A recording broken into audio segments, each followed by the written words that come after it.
À primeira vista, parece que o tratamento de um idoso esclerosado não tem nada a ver com o nosso processo de preocupação nossa em relação à educação das crianças. Pois bem, tem tudo a ver. Tem tudo a ver porque, obviamente, o exemplo que um idoso dá dentro de casa, ele é fundamental para o desempenho e o desenvolvimento das crianças e adolescentes. É fato que em residências em que há um idoso nada fazendo, atrapalhando as coisas ou sendo atrapalhado, um idoso em que ninguém dá importância, as crianças nessa casa, obviamente, sentem ou têm um reflexo, tanto na disciplina como no desempenho educacional, muito grande. Então, falar de como tratar um idoso esclerosado falar também, contribuir para o melhor desempenho dessas crianças que estão nessa casa. Uma das primeiras coisas que nós temos que ver é que se o idoso está com um problema, digamos que o esclerosado não seja doença nesse caso, que seja teimoso, etc. Um idoso que está com esse problema, obviamente, ele está com a baixa autoestima.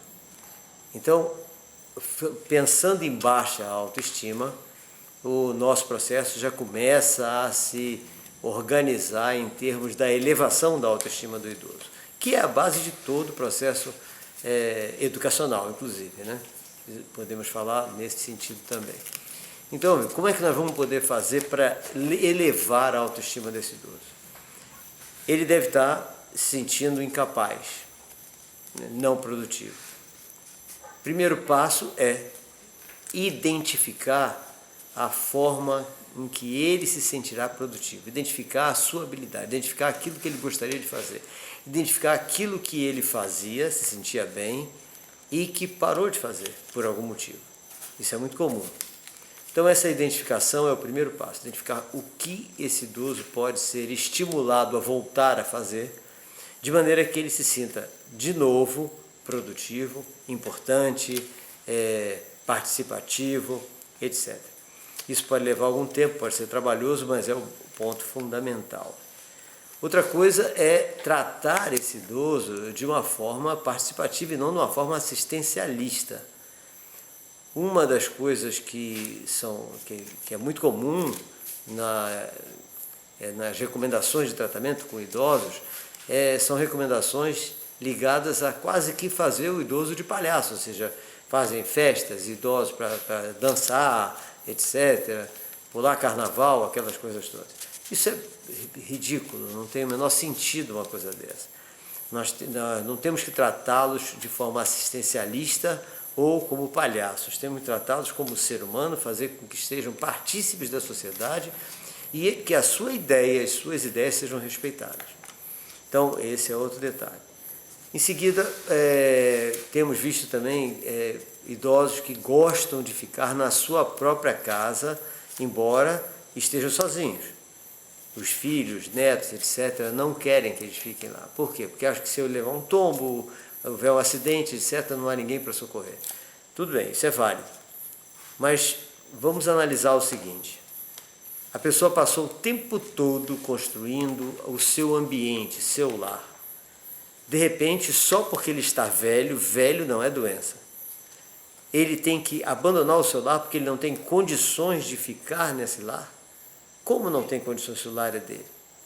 Então, é obrigação de todos os outros entes desse idoso encontrar um meio dele ficar na sua própria residência e, se precisar de um acompanhamento, que esse acompanhamento seja sutil.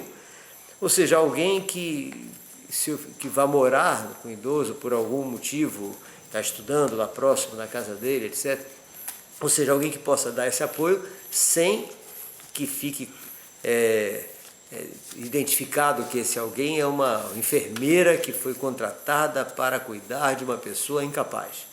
Isso baixa a autoestima da pessoa. Então esse é um outro detalhe. Respeitar o ambiente em que o idoso está. Então, a identificação de algo que ele pode fazer para se sentir útil. É o estímulo a isso, é o incentivo constante a isso.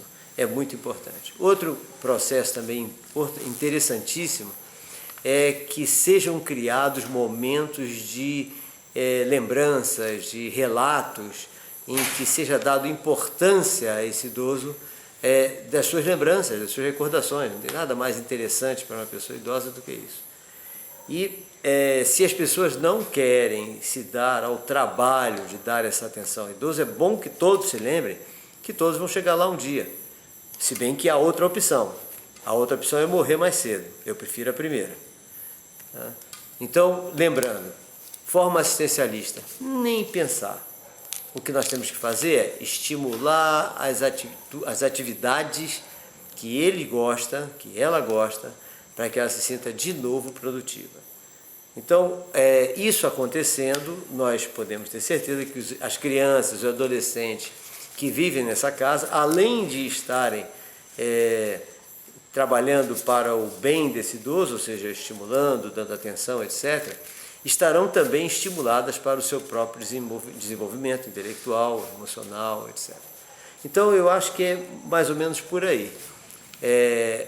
A partir do momento que nós fazemos isso, as doenças de oportunidade vão desaparecer, as irritações certamente vão se reduzir ou desaparecer também, e estaremos todos criando um ambiente digno para esse idoso e para todas as pessoas que residem nesse local. Ok? Vamos ficar por aqui, então. Qualquer sugestão, etc., escrevam para o nosso e-mail, iup.org.br, e façam alguma sugestão.